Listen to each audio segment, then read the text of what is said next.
Welcome back to Intellings, the channel where we explore the deepest questions and most intriguing ideas shaping our world.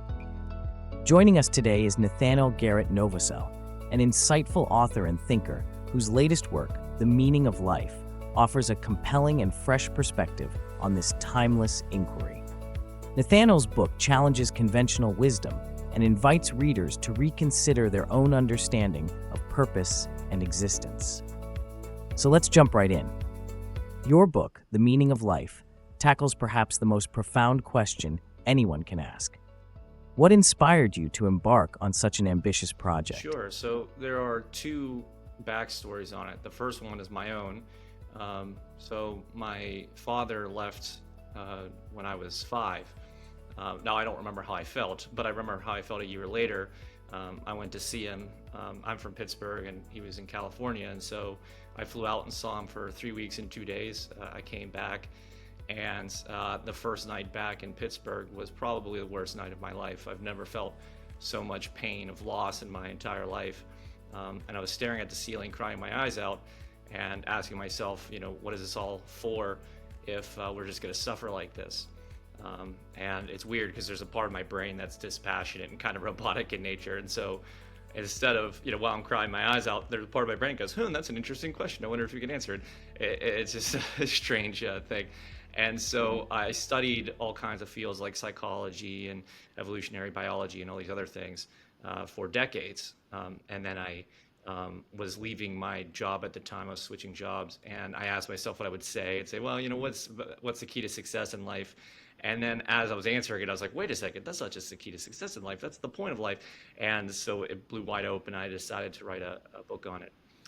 Now, the other side is the professional side. So as I was studying and thinking about writing a book on that topic, I was wondering how it would differentiate from other books. And I realized that I've read hundreds and hundreds of different kinds of philosophy and psychology and self-help books.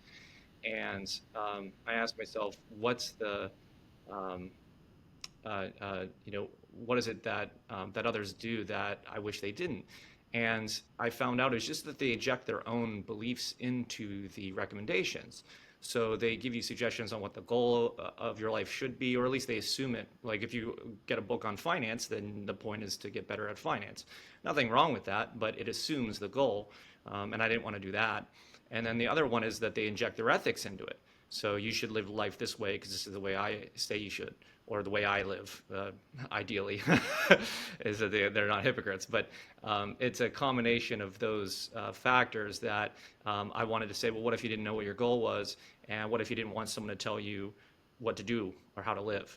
And it was those two starting points that I decided to craft the book after that idea. You state the book is compatible with various belief systems. How challenging was it to build a framework that offers universal applicability without becoming overly generic or prescriptive?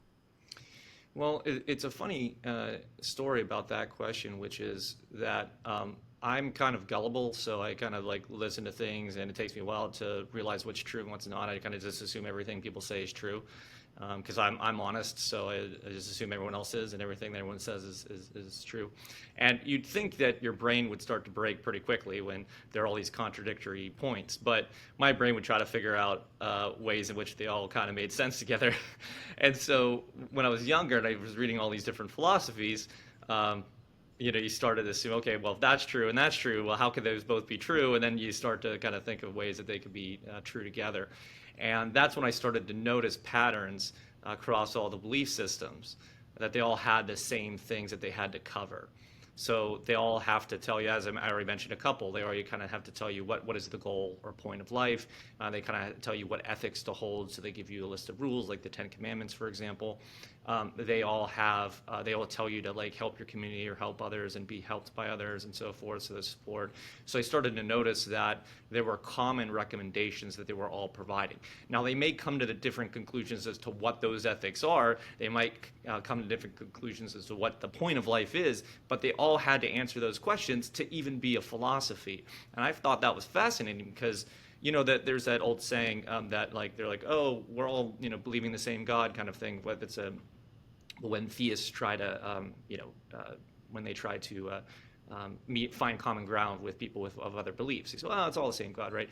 And so it's kind of like that. It's like, well, they're all the same sets of things you have to understand about reality to understand your place in it.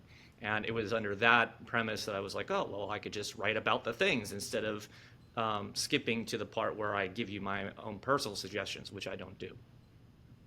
Given the extensive research you mentioned from psychology to evolutionary biology to business, which discipline or field of study provided the most surprising or foundational insights for your theory of meaning?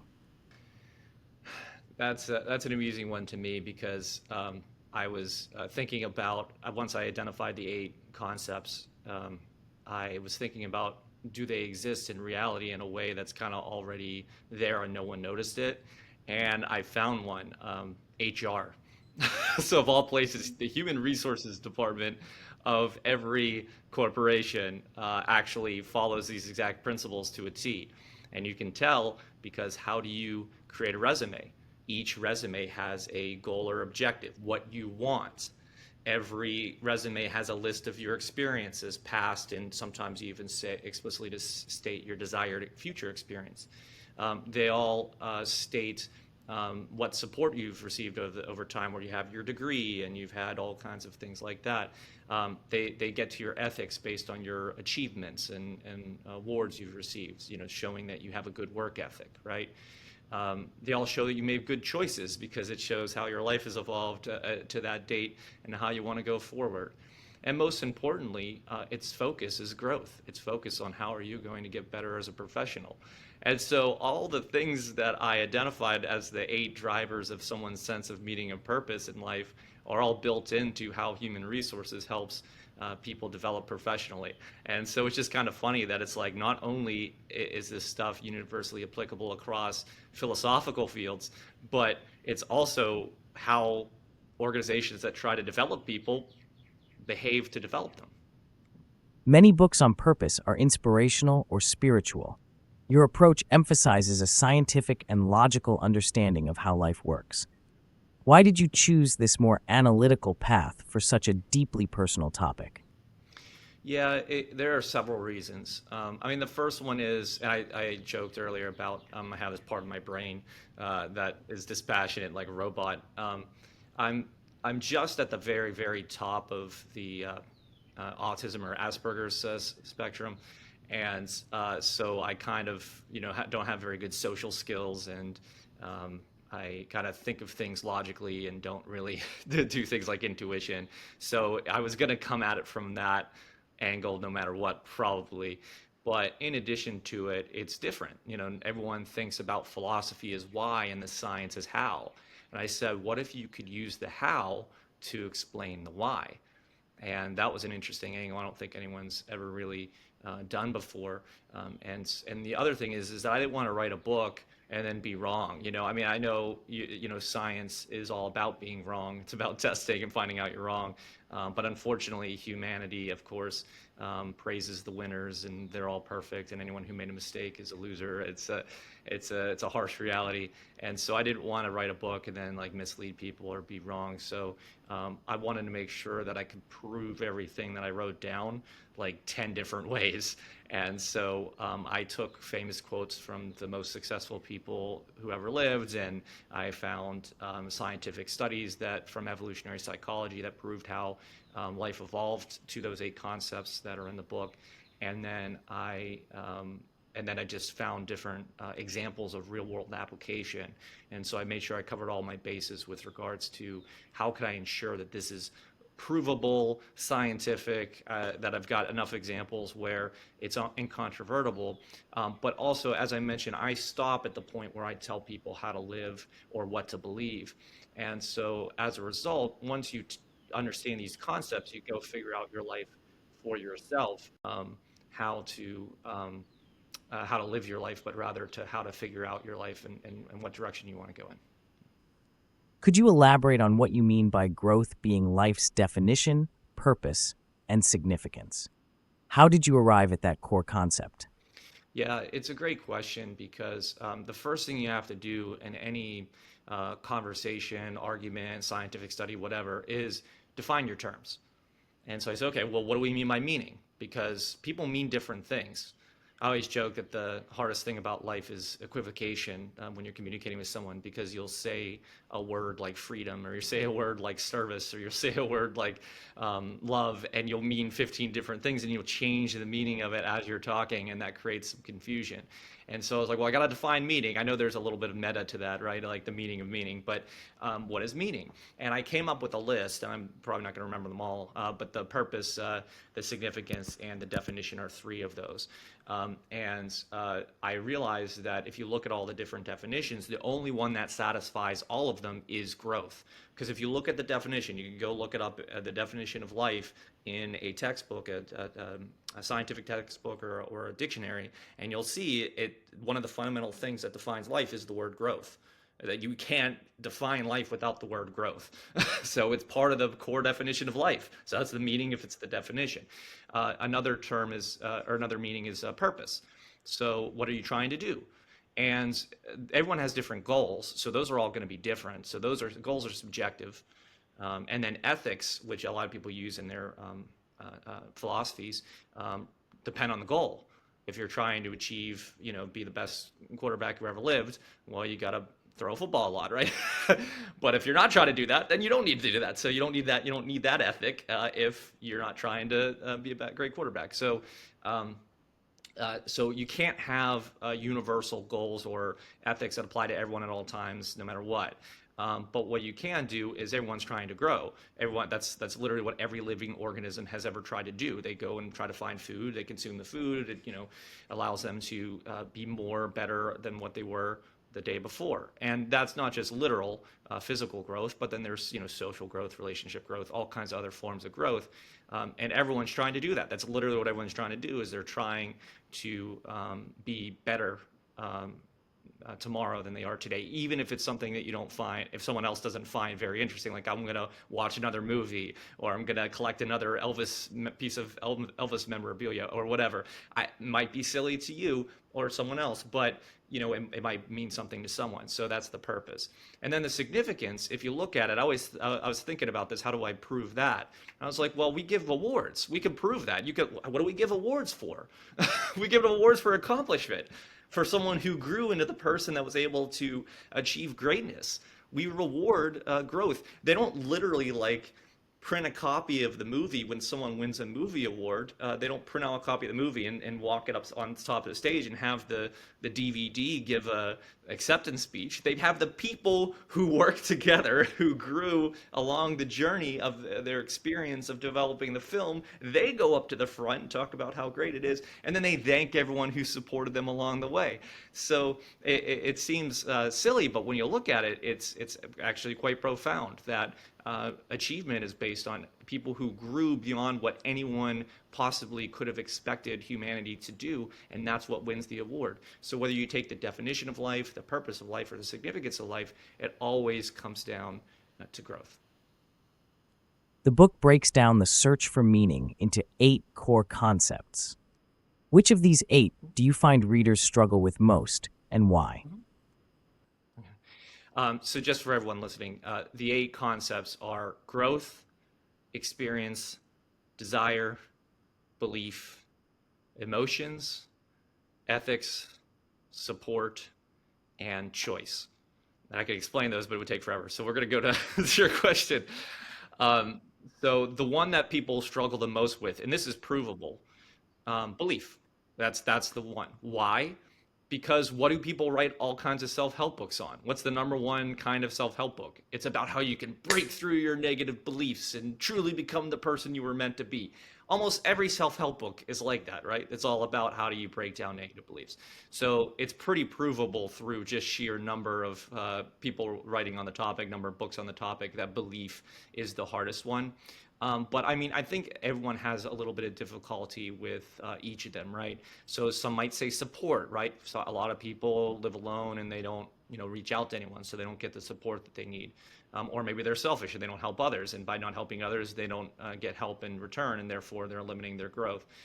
It could be ethics. Ethics are very difficult, right? It's hard to do the right thing when no one's looking, right? So you could identify issues that everyone has, like making sure you make good choices, not bad choices, managing your emotions, making sure that you choose the right experiences and you choose to learn from your experience and not just dismiss it. Focusing on wanting the right thing for yourself, knowing what the right thing is to want, right? Those kinds of things. So you could argue that there are issues with all of them, but the number one has to be belief. Just quantitatively, you can prove that based on the sheer number of self-help books on the negative beliefs topic. Conversely, which concept tends to resonate most immediately with people, offering them a quick aha moment? I mean, my personal favorite is that I turn emotional understanding into a formula. It works every time, no exceptions. And the fact that it hasn't been talked about before is quite astounding to me, because I'm the kind of person that if I think something, I assume everyone else has thought about it already. But it's an emotional formula. And here's the formula. It's emotions equals desire plus belief plus experience. Now, there is one that was scientifically covered years and years and years ago already, and you know it if you've ever taken an intro psychology course, or even a intro, probably some other fields of science as well, biology maybe, but stimulus response, right? So everyone knows the little, they say there's a stimulus and then it acts on an organism, and then that organism has a response, right? That's experience. Experience causes your emotion, right? Because it's action reaction, if you want to get all Newtonian about it. But so that's the fundamental cause of your emotions. But there are two others, because we're humans with advanced thought. And so the experience by itself is not causing your emotional reaction. You add in your desires and your beliefs. And so if, say, for example, if a fire is started, if you wanted a fire to cook your food, you would be happy. If you did not, and your house is burning down, you are not happy. So it's the fact that the same thing could cause you to be happy or sad or upset or whatever, based on whether you wanted that outcome or not, right? So your desire relative to that experience, did you want that experience or not, or did you want the outcome from that experience or not, will influence your emotions. And then belief, your beliefs about it. So is something good or bad? There's that story about the farmer whose son's leg got injured falling off a horse. And so everyone's like, oh, I'm so sorry. And he's like, well, could be good, could be bad. We'll find out. And then he didn't have to get drafted into a war, so he didn't go and die. And so they said, oh, how lucky. He said, I don't know, it could be good. It's saying that,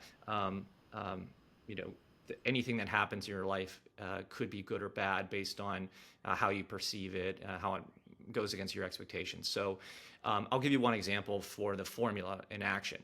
Jealousy is my favorite one to do. Jealousy, that's your emotion. How do you calculate that you are feeling jealous? In a very scientific, cold, calculated way. I know this is kind of silly. A lot of people are like, emotion, like a lot of self-help books are emotional. Mine's very scientific. So what is jealousy? Jealousy is a combination of wanting something, believing that you're supposed to have it and someone else is not, and then seeing that person with that thing that you think you should have, that you think that they shouldn't have, and then you get jealous. And so here's the beauty of it. Watch it. This is so cool.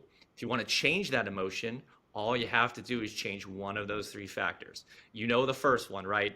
Get away from it, right? Don't look at it. If it hurts you, don't look at it, right? So remove yourself from the experience. It will hurt less. The second one is a belief. If you actually change your belief from that person doesn't deserve it and I do, to that person must have worked really hard and earned it, then you change your jealousy to admiration. So you could, let's say someone was jealous. I'll just pick someone randomly like Elon Musk or something. Oh, he has SpaceX, and oh, he doesn't deserve any of that. It's like, well, if you change your mindset, he does. Well, now you're not jealous of him. You admire him. And then third, desire. You could always just not want the thing, and that's what you usually use your belief to squelch your desire, though. You can't really, like, if you want something, you want it. So that as the Aesop fable, sour grapes, right? The fox tries to get the grape, can't reach it, and says, oh, those grapes must have been sour. It's a belief that you adopt yourself to squelch your desire for the thing. And so you could do any of those three things and change your emotional state. The book includes practical exercises. What is one exercise or principle from your book that you believe, if truly embraced, could make the most significant, immediate impact on someone's life? Um, I mean, I really like the emotional one, but I'll give you a different one. So I jokingly call it the desire belief continuum. Now, that doesn't make any sense on its face, so let me explain it. So anything that you try to do in life, anything you want to achieve, right? It exists on this imaginary desire belief continuum. And what I mean by that is the greater the goal, the more you want it, right? So do I want $1? Do I want $100? Do I want $1,000? Do I want $1,000,000? The bigger that amount gets, the more I want it. Yeah, I love that million. I love that 10 million. I love it a billion, right? So the greater the goal, the more you want it. However, the less you believe it. That's why I call it desire belief continuum. So because as you move up the continuum, you move away from the other attribute, right? And so, yeah, I want, $100 million, but is it believable? Well, no, because like, how do I gonna go do that, right? But do I want $1? Well, that's believable because I could just, I could go and say, hey, I'll carry your bags, and someone will give you $1, it'd be nice. So like the bigger the goal gets, the greater your desire and the less your belief, and the lower you set your bar, the more believable it is, but the less you want it. And so if you use that principle in action, if you identify a goal and you don't believe you can do it because it's too big, what you can do is not lower your desire in any way, shape, or form. You don't have to do that. Instead, you just identify an initial milestone, right? Like if I want to run a marathon, let's say I want to run a marathon, but I'm out of shape, right? So yeah, I don't believe I can run a marathon because I can't. I'm not in shape enough to run it. And so, but could I walk around the block, right? Well, yeah, I could walk around the block. So I'll go walk around the block. Okay. Next day, walk a little faster, right? And then, a couple weeks later, I'm taking a jog, right? Maybe I'll do 1 mile the first day, then 2 miles, and 3 miles, right? Those are believable. They're less desirable. You want the marathon, but you can do the earlier steps. And the beauty of it is, and that's why growth is the meaning of life, is that you're all constantly getting better and improving and having new experiences, is that the goal is to keep getting better at the thing that you're trying to improve. And so, yeah, maybe the first time you try to play the piano, you can't carry a tune to save your life. Maybe 6 months later, you're playing some of your favorite pieces, right? It takes the development over time. So if you can master that idea, if you want something really badly, but you don't believe you can have it, you're not going to go after it. So, and if your belief is squelching your desire. So what you can do is you need to maximize your desire and your belief. And the way to do that is you identify the long-term goal. Yeah, you can just kind of ignore your belief and just go after it, but it's a little bit easier to have your belief supporting you. And so my suggestion is if you want to be president of the United States or something like that, and that's a huge goal, well, what can you do tomorrow? Well, maybe I should go take a course in poli-sci, right? Like in political science and study that. And then that'll be my first step because that's believable. You can just go read a book tomorrow, right? So that's the idea, is to master the ability to balance your desire and belief to get to the optimal level of both that will cause you to take action. You touch on the distinction between short-term pleasure and long-lasting fulfillment. In today's instant gratification culture, how can individuals effectively retrain themselves to prioritize fulfillment? Yeah, this is one of the toughest questions you had on your list. I'm not going to make it sound easier than it is. This is one of the difficult things because we live in a world in which we have access to not only all the information that ever existed in the history of the world in the palm of our hand if you have a smartphone, but you also have access to instant dopamine hits. And I'm not going to make it sound easier than it is. You can always just pull out your phone and watch the next YouTube video, or doom scroll through Facebook, for hours and hours and achieve nothing. But it'll feel really good. It's like smoking cigarettes. It's an addiction. It is not easy to get over that because fulfillment is a different. It's not like the quick hit dopamine hit that comes. It feels good, but it's not addictive. So it's hard to overcome something that does drive your compulsion, right?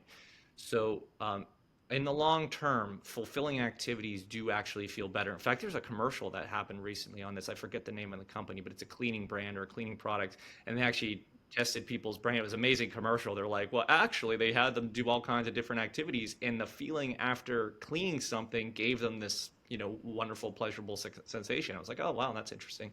And so I was like, well, there you go. There's there's the sense of accomplishment, the feeling of doing something good. That's why they tell you to volunteer, because you get that good, happy feeling when you volunteer. And scientifically, in this psychological literature, they actually they tested people and they said, okay, eat an ice cream cone, something pleasurable in the moment, and then go volunteer. And the happiness, the fulfillment, the feeling of well-being that occurred from that activity, the volunteering one lasted, I think it was like a week or so, like well over a week, whereas the ice cream, you forgot about it an hour later.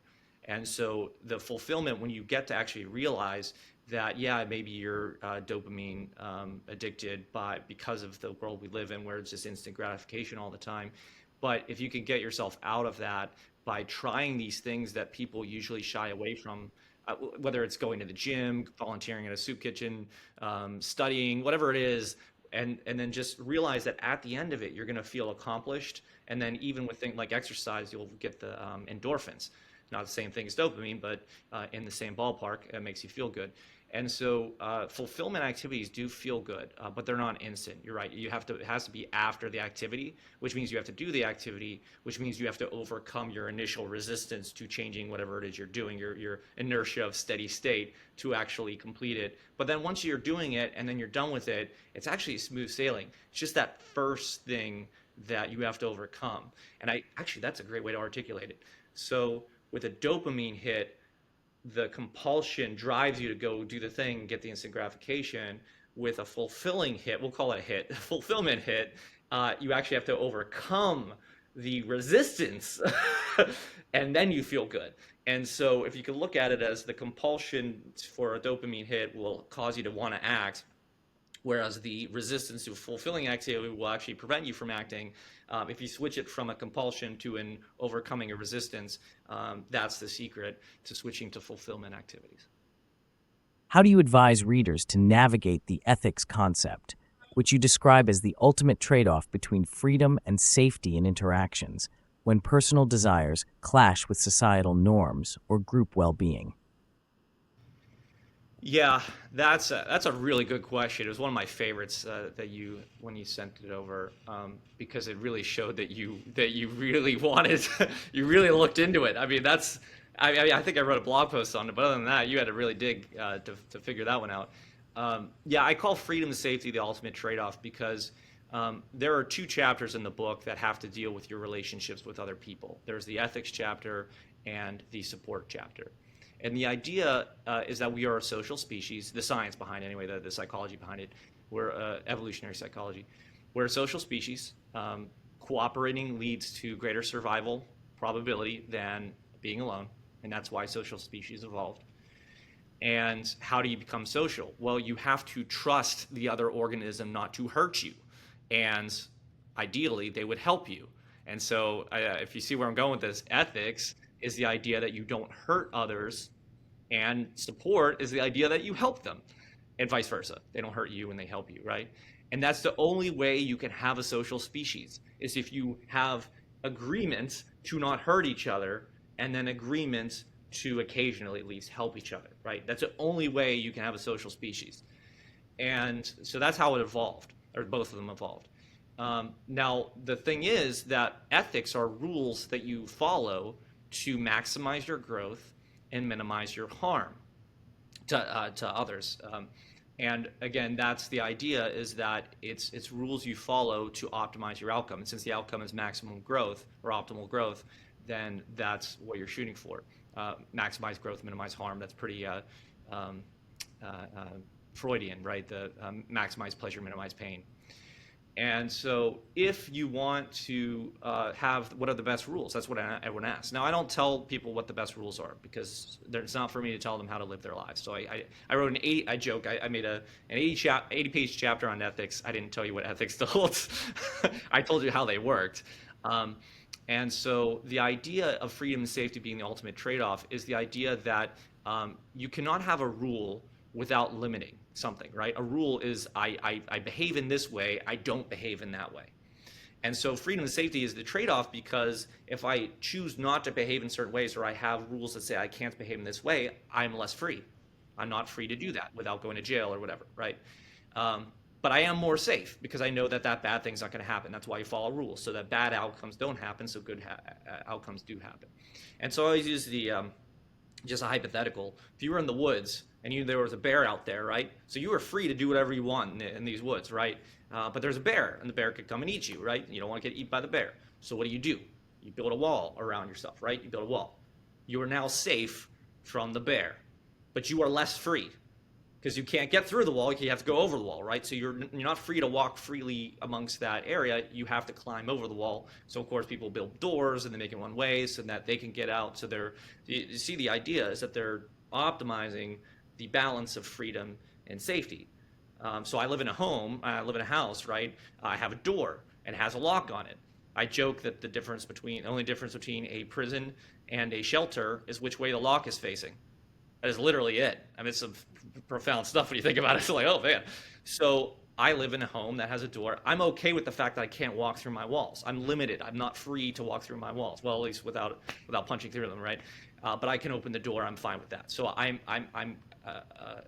taking the trade-off and say I need to be safe enough from the elements, so I'm going to have a home, so I'm less free, but I'm more safe. However, there's restriction where it hurts you.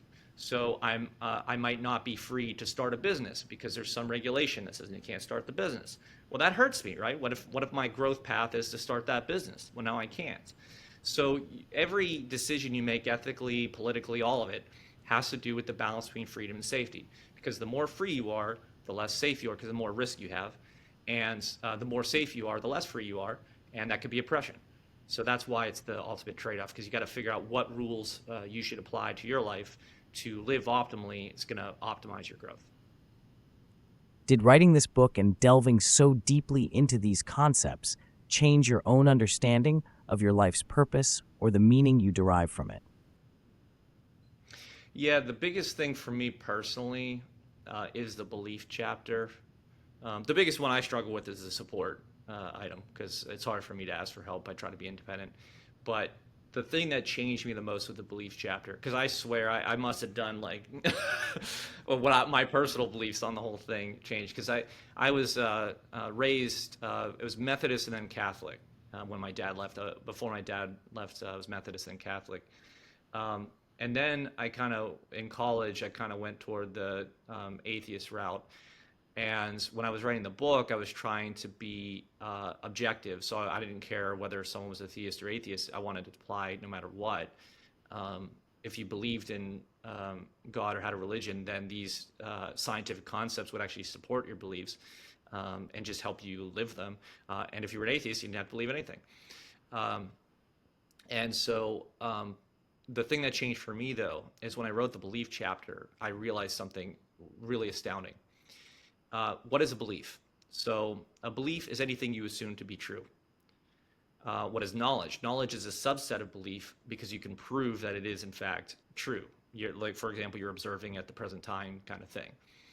And so everything that you can't prove in the moment is a belief, right? Like, I believe I left the stove on, or I believe that my friend is going to pick up snacks for the party. Like, everything, unless you call them and say, hey, you're doing it, and they can say, hey, you're doing it, but you still don't know, because technically they could be lying to you. So like, it's just this weird complex world of reality where you have to believe things that you don't know, and everything you don't know is belief. So the question is, well, you could believe, what are the two situations in which belief is wrong, right? You can believe something to be true when it's not, and you can believe something to be false when it's true. And how would that affect your life? Well, since all life is growth and harm, if you have a belief that's not true, it could hurt you, right? So like, for example, if I don't believe go back to my bear in the woods thing. If I don't believe there's a bear in the woods, I'll and then then I get mauled by a bear. So that's not good. So my belief, my belief that there was nothing there to hurt me and there was, killed me, right? So in that example. And so that's the consequence of having a belief that is false. But what's the consequence that could hurt you? But there's also the idea that it could limit your growth, right? I could believe that there's a bear in the woods and there's not, There's actually an entire movie, The Village, based on that. Uh, but you could build a whole shelter and never leave it because you're scared of the bear. And what if there's no bear? Well, you're stuck in a shelter for weeks, months, years, without even for no reason, right? So you limited your freedom and growth. So the idea, so all that to say, I came down to the conclusion: how do you optimize your beliefs? Well, you have to believe enough in reality, things that are true, that you can prove, so that you don't hurt yourself. Because if you jump off a cliff and flap your arms, you're not flying, you're dead. So don't do that. However, you have to believe enough in something that hasn't happened yet, or you won't become a better version of yourself. All growth is going from a current state to a desired future state that has not happened yet. If only you did, if all you ever did was believe in the current here and now and the things that exist and nothing else, you would never grow because you wouldn't do anything. You wouldn't eat. Like, why would I eat? I don't. I'm not. If you're a kid, it's like I'm not 6'1" now. So I'm not going to eat because I'm not 6'1", so I can't be 6'1". Obviously, that's insane, right? Obviously, everyone knows that people grow. But the point is that if you don't believe enough in a future outcome that's going to be better today, you won't act. So you have to believe in reality enough to not hurt yourself. You have to believe in the potential future reality that doesn't exist yet so that you actually take action to make it better. Because if you don't believe, it's not going to happen. And what's the term that people use? And I'm going to use a generic, not generic, a kind of a sterile definition, but what's the word people use for the belief in the potential for a positive future outcome without or despite evidence? Faith. Faith. So I all of a sudden I realized, in order to live your best life, you have to have faith. And that blew my mind because I am not a faith. I never had faith in anything. I didn't even know what faith. Like, what is faith? What is a feeling of faith? I don't know. And when I define, like, how do you believe in a positive future for yourself, you have to have faith because you have to believe that the future will be better than it is today, and you don't necessarily always have evidence for it. And so you have to act without evidence, which means faith. And that blew my mind because I was like, oh my God, that's why people hold religious beliefs, to get it's a source of faith. I mean, it's one of the reasons. I'm not the only reason, just be clear. But it's why do people have faith? Because it's one of the primary things you need to have to be successful in life, to live a meaningful, purposeful life, is to believe that the future will be better than it is today, and you don't know that it will be, so you have to have faith that it will be, or else you'll live a miserable, non-fulfilled life. And so as soon as I realized that, blew my mind because I was like, how do I get faith? I got to go find out how to do faith because I didn't, and I never did it before. So it blew my mind, completely changed my entire understanding of that entire concept. If so, what was the most unexpected feedback you have received from a reader, and how did it influence your perspective on the book's impact? Well, my favorite piece of feedback of all time is someone compared me to John Nash, which was the greatest compliment I think I've ever received in my life. For anyone who doesn't know, John Nash is he was the subject of the movie The Beautiful Mind. So he's the guy who really pushed game theory to its boundaries, and Prisoner's Dilemma, that kind of stuff. And so that kind of blew my mind. But the impact came when I saw people really start to use the things like the emotional formula, or the kind of like, how do I grow, that kind of stuff, to make concrete things that they weren't able to articulate. I think that's the big thing for me, and that's what I love about it. That's what probably the most rewarding part of the book is, I think people understand intuitively a lot of these concepts. In fact, a lot of people will start reading the book and then kind of stop because they're like, oh yeah, I know this. But do they? Like, they do. They intuitively get it. But when they read it, they can actually make the implicit explicit and start to bring it out and start to change their behavior to actually live their life in a way that allows them to continuously focus on how they're making it better, instead of just kind of floating around and going based on their gut. I actually read a thing that said that the majority of people who consume self-help material are women. And the funny thing is, strangely enough, I didn't actually know that when I started writing the book. So I wasn't writing for any one particular demographic. But I think the approach I provide that's probably interesting for the most common consumer of the self-help book. I did it intentionally. My book cover looks like a fluffy self-help book, but then you read it and it's an evolutionary psychology book. So it's kind of a little bit of a bait and switch of sorts. But in all seriousness, though, I think it gives people something they would have never thought of, which is you can actually get purpose from something that isn't ethereal, that isn't meditation or prayer or any of these other things, but they can help you get there. That's not to say that not to do those things. Yeah, of course, do all that stuff. But it gives you a real life scientific foundation that actually supports the belief systems you can hold to live a successful life. And I think that it helps you to be able to make the process repeatable. And in my opinion, I think that's the biggest rewarding thing, is to be able to help people to create a more scientific way to foster more meaning and purpose in their life without me telling them what to do. Because I think there's some websites out there that say we use the science to help you feel more meaning, but they don't tell you what the science is. They just say, hey, complete these exercises and you'll feel more meaningful. And don't get me wrong, there are a lot of people who love that, and that's fine. Some people just want the what, they don't care about the how, and that's fine. I'm a how person. If you're not a how person, that's fine. No grudge. But I have to say that when people get the how, if they appreciate the how as much as I do, then I think that they'll get so much out of it and really understand how things work so they can apply it to their lives. The closest analogy I can think of is I like to listen to magicians talk about why they love magic. And because a lot of people think, well, once you find out how the magic trick is done, it loses its aura and mystical factor. Oh, you were just, just the man behind the curtain. It's like, it's not really that cool. But when you saw it, you thought it was wizardry, right? And the magicians who go into the field, they say that's what they love about it, is that when they find out how it's done, they actually appreciate it even more. And as a result, they keep pushing the boundaries of magic, and they still love magic. They still love seeing new tricks, even when they know how they're done, or even when they know how they could be done. And so it's not mysticism to them, but it's just so outrageously amazing to them when they see it, something that seems impossible, that they love it. And so this book will really help people like that, who's like, well, if I can understand mechanically how life works and leverage that, it doesn't take away from anyone's personal belief systems, that it will make them be able to make positive, concrete changes.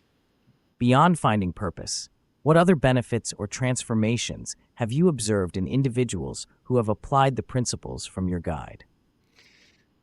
Yeah, I think it changes a lot about how they understand certain concepts in reality. I'll give a few. I already gave the one, but I'll explain it in a little more detail. The emotions one, right? So everyone told me, hey, Nate, you are so in touch with your emotions. You understand what you're feeling and why you're feeling it at all times. How on earth can you do that? And I never was able to explain it, going back to the answer to my previous question about understanding mechanically how it works, and then it makes you better at it. And whenever I figured out that formula, I was like, oh my God, this is why I know how I'm feeling all the time. Because I know that, like, well, I want this and I believe this and this is what happened. So that's why I feel this way. And I think, and I mentioned that the number one consumer is women. A lot of times women feel deeply, and they don't necessarily fully understand all the things that are going on. And yes, some of it's, might be hormonal changes or something like that. And obviously that's part of your experience of the chemicals. So it could just be that.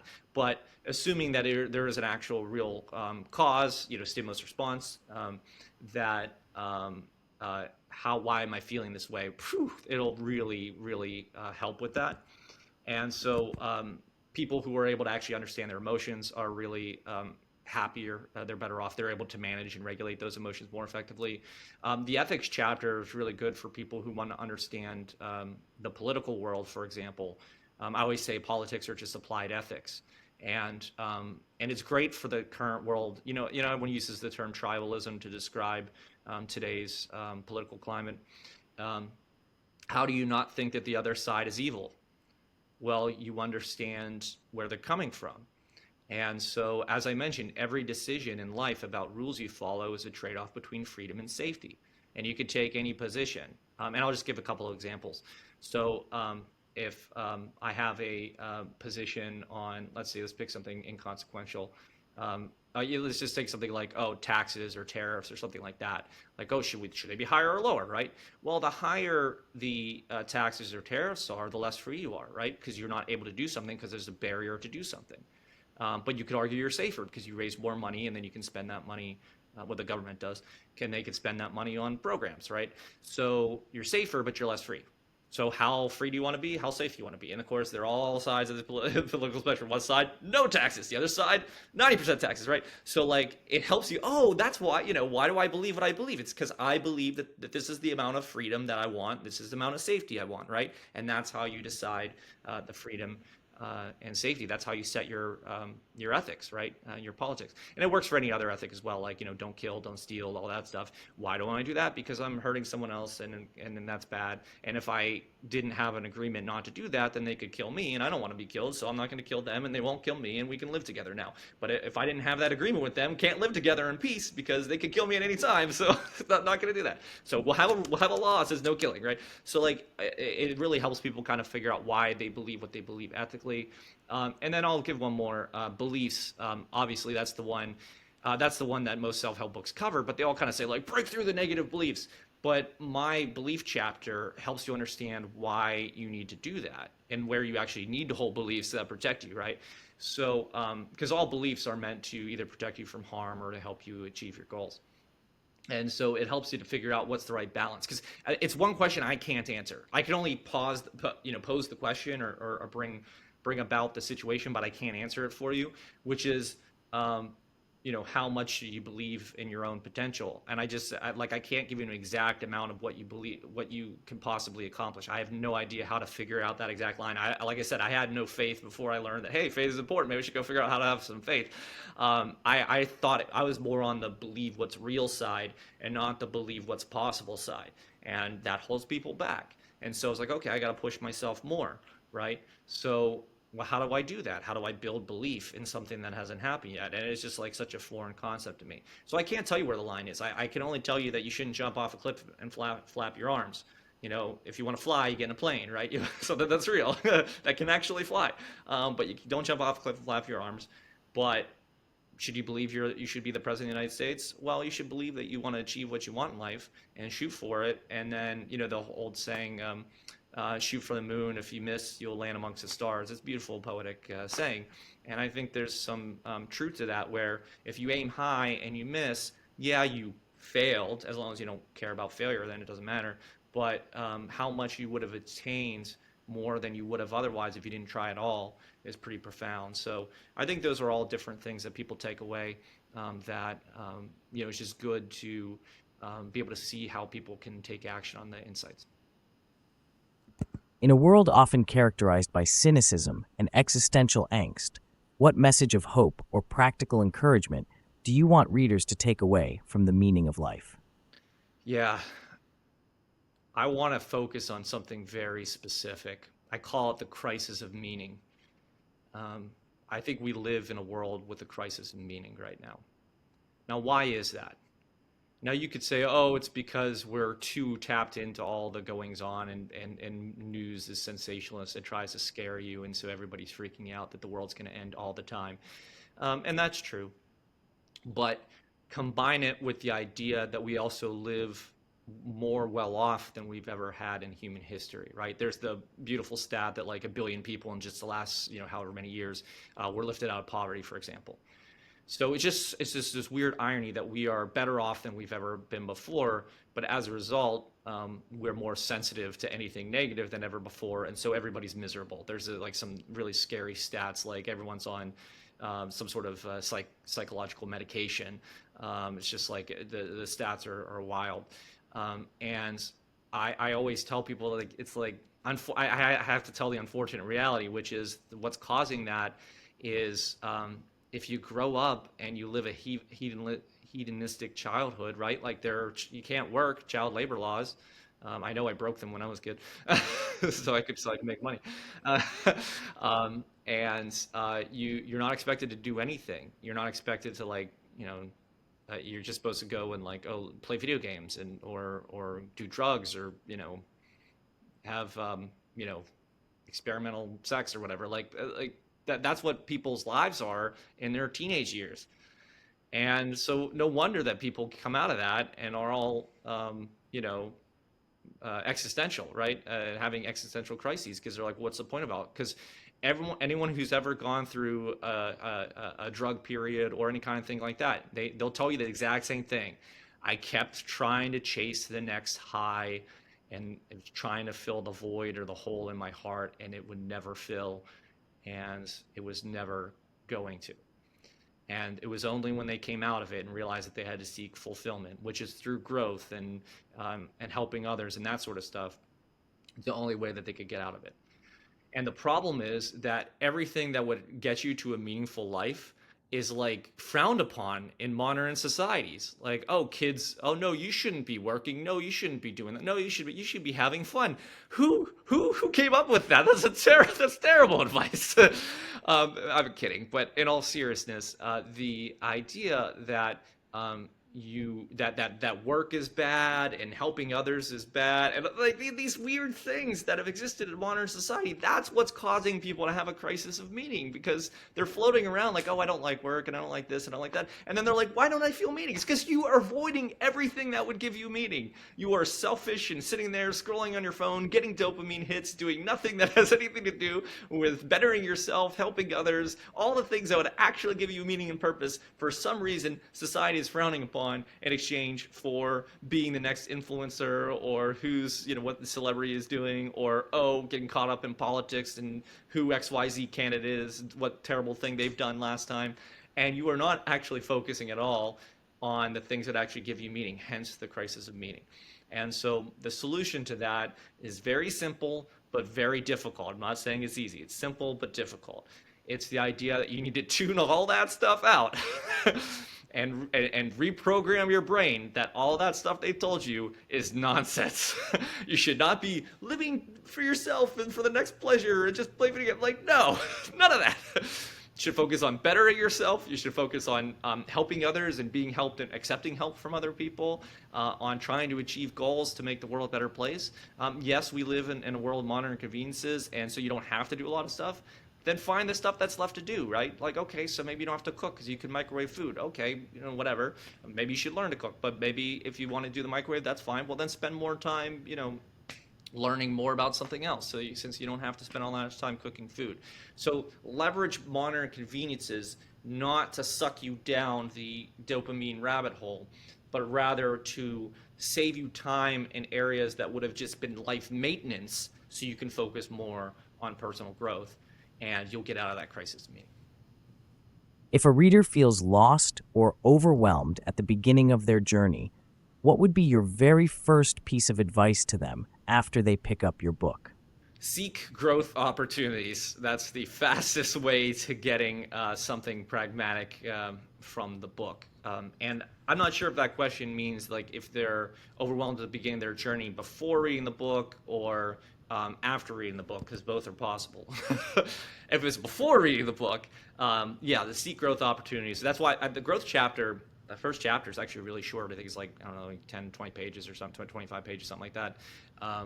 And so you could read it in probably like 20 minutes. And so it's meant to be like quickly digestible, to say, hey, this is the point, this is what you should be trying to do, so you can go out and do it. And so I actually have a list of different categories of growth and a list of examples of growing in those areas. And the simplest thing you can do is just identify which of those interest you and pick things you can start doing to have experiences in them. That's chapter 2. In fact, the 8 concepts are in a specific order. They're in an order that you can learn them to start to adopt them. And so growth being the point is obviously first, because that's the point, and I don't want to bury it in the back of the book or anything. So that's the point. So go seek growth. And then experience is the means through which growth is attained. So it lists all the experiences you could possibly have based on what your growth trajectory is trying to be. And so that's the first thing you can do, is just identify areas of your life that you wish to be better, and then figure out how to grow toward them by identifying experiences, and then build your desire and belief for them. Notice the order of the chapters: growth, experience, desire, belief. Notice how that works, is that's the process through which you use it. If you're overwhelmed after reading the book, I would actually probably give you the same advice, and it would just be a means of, rather than like trying to like get you grounded from uncertainty, it would be from getting you grounded from overwhelmment of like, oh, there are 8 concepts and it would take Nate 15 minutes just to explain them. He didn't even bother to explain them because they would take too long. And so how am I supposed to go and keep all this information in my mind? And the answer is that, you just focus on where do I want to be better? What experiences do I need to get better in those areas? How do I make sure I foster my desire and belief so I maximize my motivation to go do it? How do I make sure I manage and monitor my emotions so that I'm keeping myself on track? Because your emotions are feedback mechanism telling you how you're doing. If you're happy, you're on track. If you're sad or depressed, you're off track. And so it's your guide to tell you how you should change your behavior to get on track. That's why I gave you the formula. And yes, it can be hacked by drugs and things. That's not true happiness. It's obviously you're hacking your brain by hitting yourself with that dopamine hit. So that's not the same thing as the true emotional reaction you get from not having it manipulated by substances or addictive activities. And so I would just say to like go through the list one at a time. Just remind yourself, where do I need to grow? What experiences do I need to have next? How do I build my desire and belief? And then the other ones are things like emotions to check your progress, ethics to make sure you do it in the best way possible, support to make sure you get people helping you, and choice, making good choices in your life to work toward those goals. And if you just remember that quick, so it's a like 30-second formula, it'll prevent the topic from seeming too big. How do you see the global pandemic and its subsequent societal shifts influencing people's search for meaning and purpose? Does your framework offer particular relevance in these uncertain times? Yeah, there are a multitude of elements to that. I could probably talk about that for an hour by itself. I'll try to summarize with a few things. The number one, of course, is support, right? We're all isolated during the pandemic. We were all isolated during the pandemic. And given social media and all this other stuff, I think people probably adopted some really bad behaviors that kept them isolated that they've retained since the end of the pandemic. And so the first thing you would have to do if you wanted to get through that kind of time is get yourself back out into social kind of situations where you're helping other people, being helped, building relationships, that sort of thing. You got to do that. And yes, the rest of the world is still often still there, and so they might not meet you there. But I can assure you that if you try it, there are going to be more than a few people who are going to be like, "Oh, wow, that was wonderful!" Right? Like not forgetting how amazing it was to just sit around and have a conversation with someone in person, and just enjoy the time, and not just next YouTube video or whatever. So that's one thing. I mentioned the freedom and safety trade-off of ethics. We sacrificed a multitude of freedom for safety. I think you're going to have to kind of move back over to the freedom side because you restricted yourself for too long during the pandemic, and that you put your life on hold effectively, right? So were you able to do everything you needed to do to grow, to maximize your growth? I mean, there's the worst statistic. They were calculating how much children who weren't able to go to school lost in terms of educational progress in their life due to the pandemic, which is just brutally sad. How do you make that up, or how do you get back on track? That's something that people should consider of how to get back on track, grow, maximize their growth, and get more freedom, and focus less on just pure safety, which restricts your freedom and growth. And then ethics is probably another good one about how do I behave optimally. I always say seek a purpose, not a cause. I think what happened during the pandemic is people got addicted to causes and not purpose, right? So you identify, oh, this bad thing happened, we should fight that thing. Or, oh, this is an injustice, we have to fight that thing. And there's nothing intrinsically wrong with if you see something that you wish were better or change, then you should speak up about it. But change is more than just posting a rant on X or Facebook or whatever, right? Like I think I forget what they call that, like the passive activism or whatever, passivism or whatever they call it. The idea that like you are supporting a cause just by posting your anger about it. And during the pandemic, that's all you could do is post about stuff, right? You couldn't leave. And so, like, I think it gave people really bad habits, is that they think that someone else is supposed to solve problems, and that you should appeal to authority to get them to change the world. You know, the whole what is it? John Mayer, did he do Waiting on the World to Change? I think he did. Like, waiting on the world to change. It's like everyone's waiting on the world to change. It's like, stop. Go do something. Like, go do something about it. If you don't like homelessness, go work at a homeless shelter, volunteer. Like, do it. Stop it. Like, stop it. Go do the thing. No one else is going to do it if it's not you. Like, because literally everyone else is standing around. It actually reminds me of one of my favorite stories. I'll give you the short version. One of my favorite stories. I forget what it's called. I looked it up a while ago, but there was this story about this kingdom that was all about noise. And they said, what are we going to do for the king's birthday? We're going to make the largest noise that's ever been made in the history of the world, and it's going to be the most amazing thing ever. And so people were talking like, oh, you ready for the biggest noise? We're all going to gather in the square. We're going to make the biggest noise ever, and it's going to be the most amazing thing ever, right? And they're like, yeah, oh my God, it's going to be the biggest noise ever.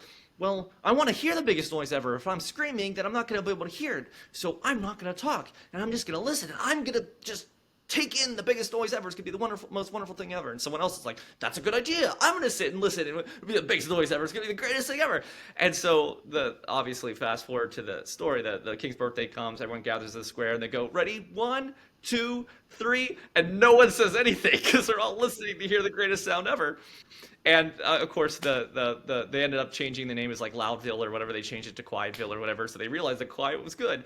And so the point of the story, obviously, is that if you're just sitting around waiting for everyone else, nothing's going to happen. And so actually do tangible things. And I don't mean like just be an activist like a Greta Thunberg or whatever. Like those demonstrations are not, I forgive me for being a little blunt, but like they're not helpful. They're not doing anything. They're screaming, yeah, okay, so now you're screaming in public, but you're not really doing anything. You're just getting people who agree with you to scream louder and get people who hate you to scream louder, and everyone just screaming at each other. Like, just do the thing. Yeah, it's not sexy. You don't get credit for it. Yeah, it's not, influencer, millions of clicks. I get that. But it will actually have real tangible impact, and it will make you feel better. You volunteer at the soup kitchen, feel a heck of a lot better than posting, oh, why is this happening on social media? It'll help you a lot more. So just really do things that have a positive change, have a purpose, don't have a cause.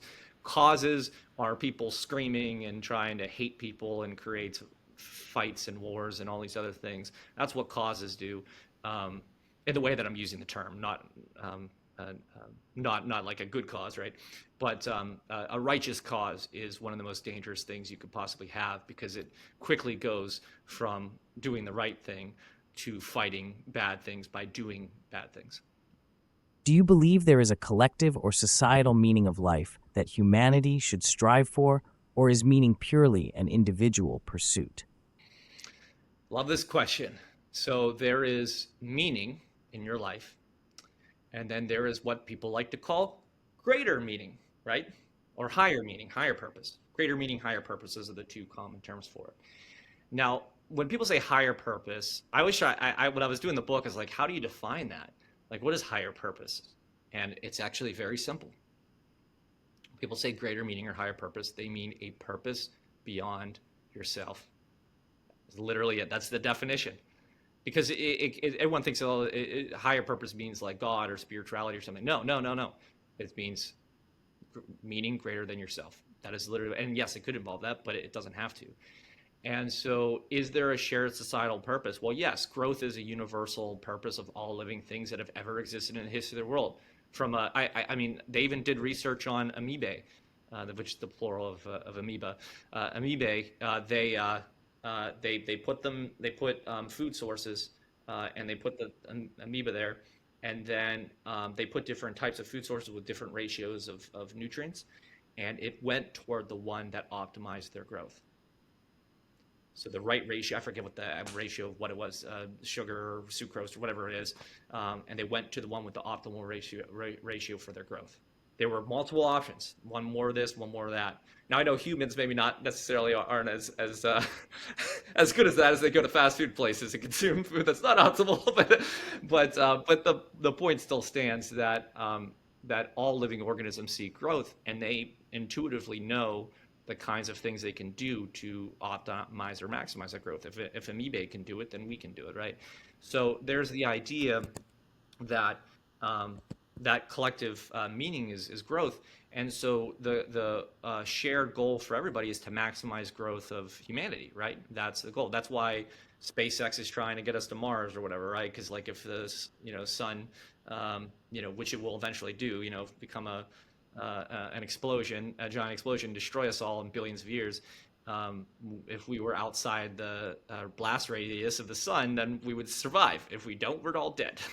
So they're trying to do that, right? So everybody is working toward how to push humanity forward in terms of increasing societal well-being and maximizing and optimizing growth. So that is the shared collective meaning that we all have, and that's why those 2 points I mentioned, ethics and choice, or sorry, excuse me, ethics and support, excuse me, ethics and support are the 2 things you need to think about when working in a social world versus just yourself. But yes, you could just focus, what do I want to accomplish in my life? But if you want to be part of a greater meaning, a greater purpose, you have to go beyond yourself, help others, help society, help humanity, all that stuff. And so you could do either, you can do both. It's your choice. No one will, one's not better than the other or make you a better person than the other. What role does community or connection play in an individual's journey toward finding their life's purpose, based on your research and insights? Yeah, I mean, it's a great segue from the previous question because ethics and support are the 2 elements to living peacefully and productively in society. And that's the role that community plays. So they protect you from harm and help you grow. And I'll just give an example. Males and females of species evolved for specialized roles to maximize chance of survival. And what ended up happening? Well, at least for most of them, not all of them, because there's some weird exceptions, but for most, like mammals, for example, females were evolving to optimize for nurturing, and males were optimizing for hitting things with rocks, right? or biting things heads off or whatever. And that it was just done. It was evolution for the purpose of making sure, because then the male could protect the female, or males could protect the females from threats. And that's the way that it evolved. And so the idea of a community, the reason why now as a social species where we have different abilities, you need to have ethics and support where you are able to reproduce. And so when you find someone, it could be as a community, it doesn't have to be an individual relationship anymore, because you could live as part of a group. But generally speaking, that's why over 90% of people who are in the military, who are fighting, are males, because it's just the way the biology worked out. And so they're the ones who protect from harm because they have the greater physical capacity because of evolution. But women have more nurturing, they're more in touch with their emotions, they're better at social connections than men. So there are tons of things that they're better at due to that. And so the idea that you could leverage all of these capabilities collectively, not just the male and female thing, but it could be people at different ages, right? Because the older you are, the wiser you are, but you start to degrade a little bit, so you need someone younger to help you to live. You're younger, you're not capable enough yet, so you need someone who's an adult to help you live. So it doesn't matter, male, female, older, younger, any kind of thing, that it's all leveraging the collective capabilities of everybody to work together in harmony toward optimal growth for everyone. And the thing that people get wrong about modern free market systems, where everyone kind of pursues their own self-interest, is you are actually helping each other through that free market system. And I don't know why everyone thinks that starting a business or whatever is like being greedy. It's the weirdest thing to me, because what do you do in a business? You provide a product or service to another human being, and your goal is to provide as much of that product or service to as many human beings as possible. That is literally the purpose of starting a business, is to help as many people as possible. That is literally the point. And so it's an amazing, entrepreneurship is an amazing thing because you are trying to figure out, I want to bring, education to the world. I want to bring cleaning products to the world. I want to bring food to the world. And you're literally trying to get as much of that out as possible. It's a wonderful thing. It's actually a noble pursuit, no matter how much of a flack it gets in the world today for some reason. But the idea is that in a community, you can specialize. That's why I use the sex-based differences as a starting point.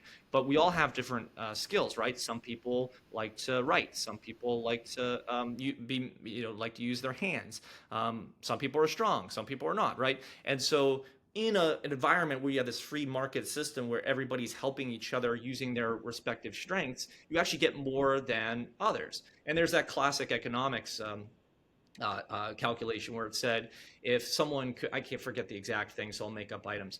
If someone could make 3 axes in an hour and or two go hunt 2 turkeys or something, and then someone else could do 10 axes in an hour and do 3 turkeys.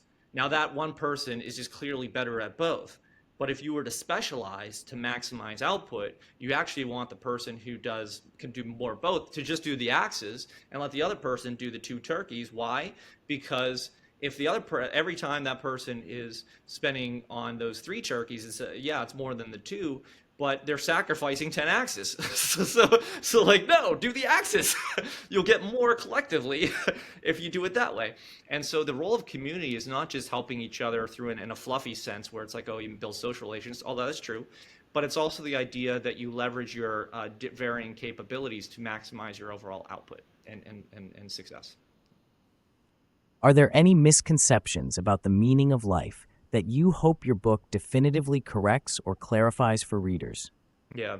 So a lot of people say, and I have a list, I'm trying to hopefully I'll remember it, that the meaning of life is blank, right? What is it? People will say the meaning of life is to be happy. That's the biggest one that's false, and that's the one I want to focus on. But let me go through all of them because there are a bunch. The meaning of life is to be happy. The meaning of life is to live. The meaning of life is to love. The meaning of life is to provide service to others. The meaning of life is to learn. The meaning of life is, you could just go on and on all these different things that people think it is. Now, the first thing I'll point to you is that every single thing I said has to do with the 8 drivers I just said, right? So like learning is intellectual growth. It's being more knowledgeable than you were before, hence growth, hence it's a form of growth. The meaning of life is to love. What is love? It's an emotion. It's telling you that you're that you're living in a way that's fostering growth. So it's all growth based. Every form of meaning that people identify is growth centric. Helping others is the idea of the greater meaning, right? It's the idea of helping other people as well as yourself and making the world a better place overall, maximizing everyone's growth. So like it's all growth based. They're just giving different words to it and they're just focusing on different elements to it. But the one I wanted to spell is happiness because that's the one that everybody gets wrong. Oh, the meaning of life is to be happy. And actually, oh God, I wrote it in the book and I forget who said it. I'm going to say it was Eleanor Roosevelt, but I'm sorry if I'm wrong. My book has it. I quoted her. She said, happiness is not a goal, it's a byproduct.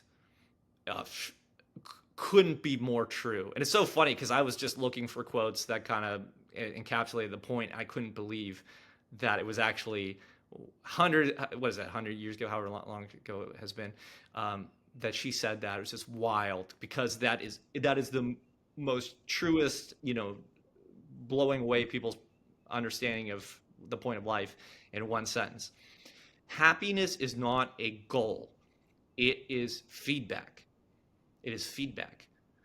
People mess that up, and I can prove it to you because you might go, well, Nate, how can you be sure about that? Isn't it subjective or whatever? No. It's objectively true, but let me explain it because it'll become super simple once I explain it. What is the point of going to school? People will say to learn, right? Notice what they won't say. If I say, what's the point of going to school? The cynic would say, oh, well, it's to get an A, right? Of course it's to get an A, right? Get an A, right?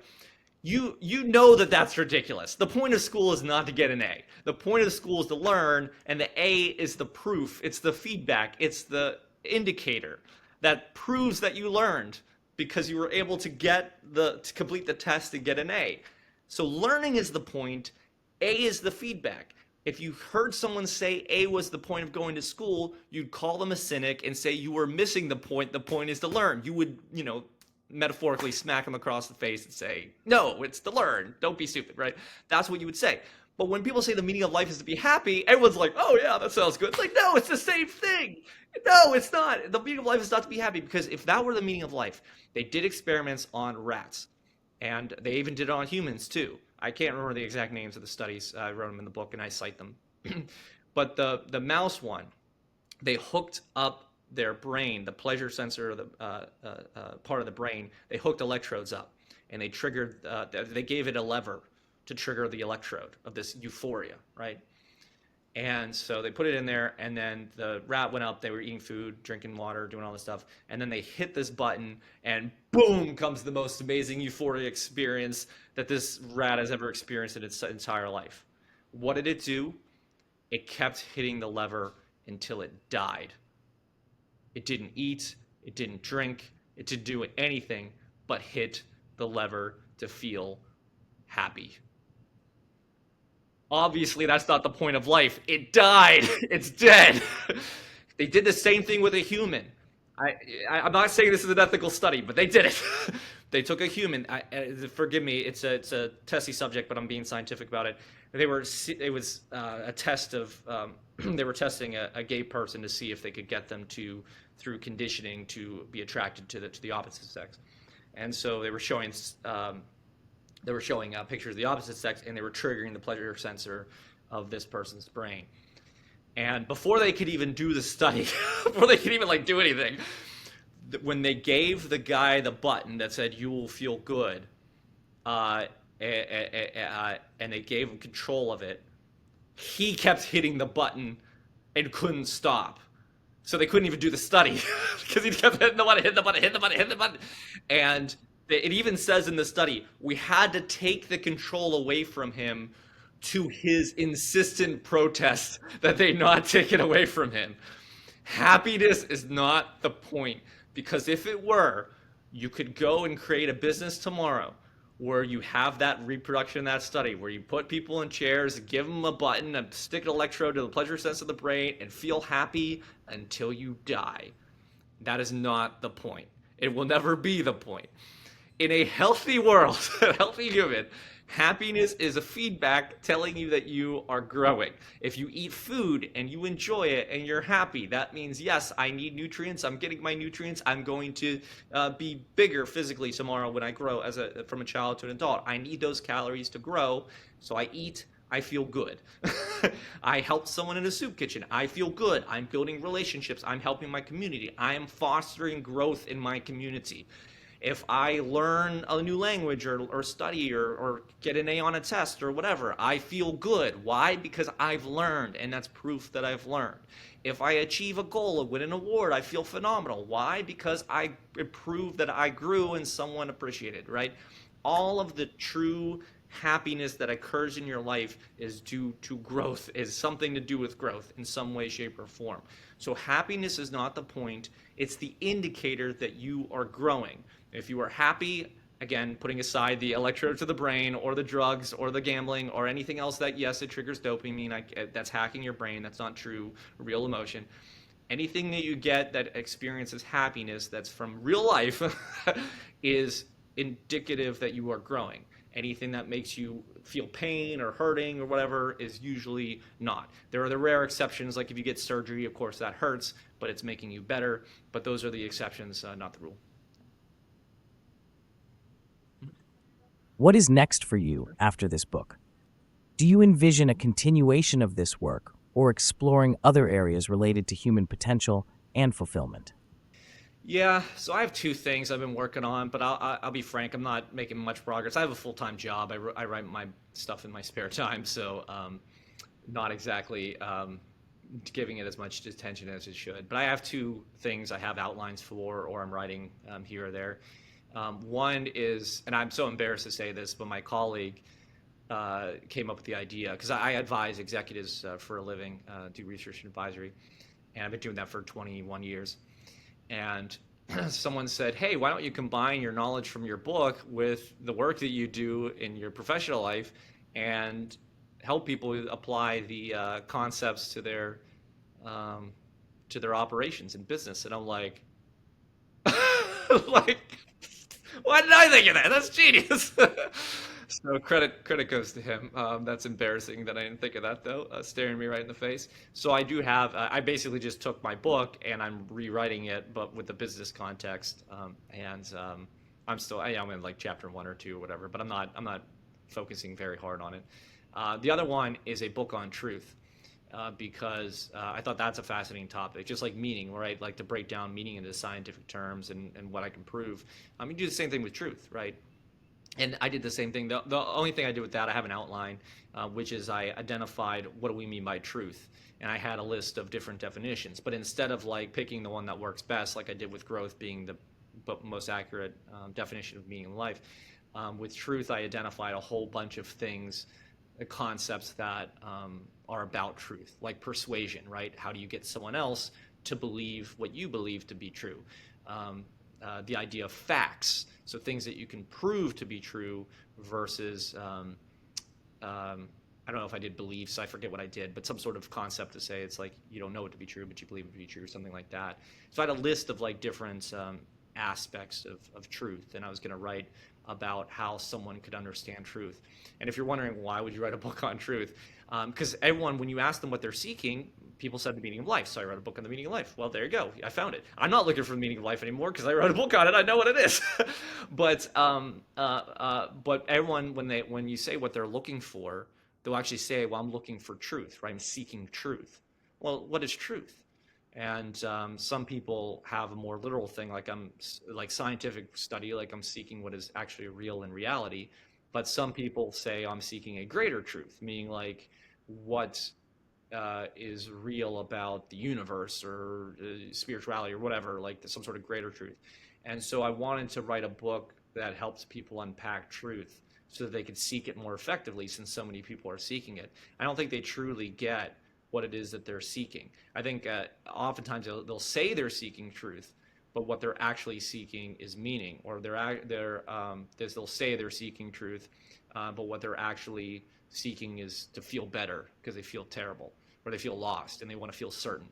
So it's a very interesting topic, but I'm probably years away from being able to write that with the authority that I wrote the Meaning of Life book with. So that's a little further out, but the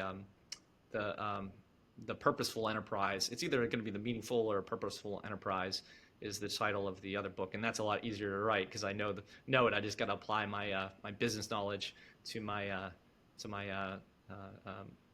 philosophy book to create that.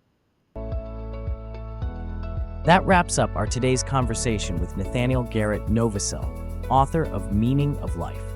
To receive notifications on future interviews and content, be sure to subscribe to Intellings.